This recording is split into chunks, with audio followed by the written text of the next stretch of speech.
We head now to Birmingham, where a far-right protest march against immigration has produced one of those photos that somehow says something much bigger than the moment itself. It was taken by a PA photographer, Joe Giddens, and it shows the head of the English Defence League, a far-right Islamaphobic anti-immigration group broadly in the mould of the National Front. He looks angry, coiled, enraged, and the young woman he's facing is smiling at him with a look somewhere between bewilderment and serene contempt. He's white, she's Asian, both are English, but she's actually from Birmingham, and he's just coming for the day. The past first the future, one journalist put it. It got tweeted and retweeted. Piers Morgan joined in, and now it's gone in that much overused phrase, totally global. But Saffiyah Khan herself, or Saf, as people call her, said she just wanted to help another person out, a woman in a headscarf or a hijab who shouted racists at the EDL protesters and suddenly found herself surrounded by them. And within about a few seconds, bunch of some really big lads had run over, and she was quite a small woman. I think she was just with one other woman, and it wasn't, if I was in her position, I wouldn't be comfortable. So I gave it a few minutes to see what the police were doing. The police couldn't respond very quickly. I can understand why as well, because it'd been quite calm up until that point. And when I realised that nothing was getting done and she was being surrounded like 360, that's when I came in as well. So you wandered over just to intervene on her behalf. Did you say anything to Ian Crossland or any member of the EDL, or did you just sort of stand there and watch them? Ian Crossland, so she was calling them racists, and I have to agree with that. And at the time, I couldn't physically get to her. So the nearest I could do was verbally agree with her. So I was saying, yeah, you're racist, get off our streets. And the photo shows Ian Crossland just eyeballing you. Was he saying anything to you? Yeah, well, there's actually a picture which was taken immediately afterwards of his finger in my face, and my hand's still in my pockets because I don't like giving myself anything that could be incriminating. And one of the policemen actually holding his hand out of my face, which I think says a lot, really. It was. You know, honestly, I'd love to say that I could understand what he was saying, but it was mostly just mumbling. Something about Sharia law, something about her not being British. There was only so much I picked up, really.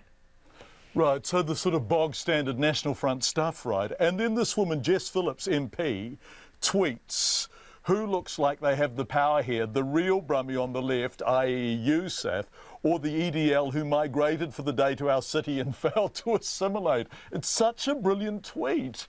And it kind of encapsulates what everyone thinks about that photo, right? And now you are internationally famous and being celebrated far and wide. Yeah, very unintentionally. That wasn't my goal in any of this. I think it was just instinct at that point that was kicking in. But yeah, that was a big deal. I've had quite, I'll be honest though, the best responses have been from people that have got in touch with me and told me their own personal stories and how it's affected. I've had a lot of stories about daughters being infected and seeing me as a role model now, which I really never expected to happen. But I've had some really amazing responses, including Piers Morgan and Jess Phillips as well. And what are people saying to you? What is it that resonates with them, do you think? I think one of the key things that I identified why this picture has been so influential compared to other pictures which are very much like it is that often we see in these situations militant anti-fascists who'll be in black bloc, which is kind of balaclavas, all black gear. And it might be the exact same situation. It might be the exact same level of aggression kind of dynamics as well between the two parties. But it's difficult for people to see, to understand that you can still have that even with black bloc. But I think when you see a face and you see that it's a girl and you see things like that, everything starts to make more sense. People can identify with it as well. Yeah. I wonder if it's an optimistic image in the context of the kind of angry world we live in, right? Because he is so angry and you look so unfazed by it. I mean, you look completely transcendently untroubled. And that's a very powerful message to send in the face of rage, isn't it? I think, yeah. with the trying to stay calm thing, that wasn't to provoke them, I think, and I don't think the smile was to provoke them either. I think that was my response, because sometimes if you're trying to calm yourself, make sure you stay in the kind of right frame of mind to be having discussions and things like that, and you're in the right frame of mind that you don't do anything that could incriminate you for any reason or suggest that you've done something criminal. Sometimes things like that just come through.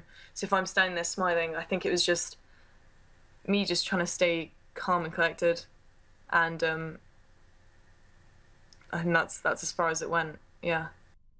Saffiyah Khan, fantastic photos that have gone far and wide in the 24 hours or so since that happened.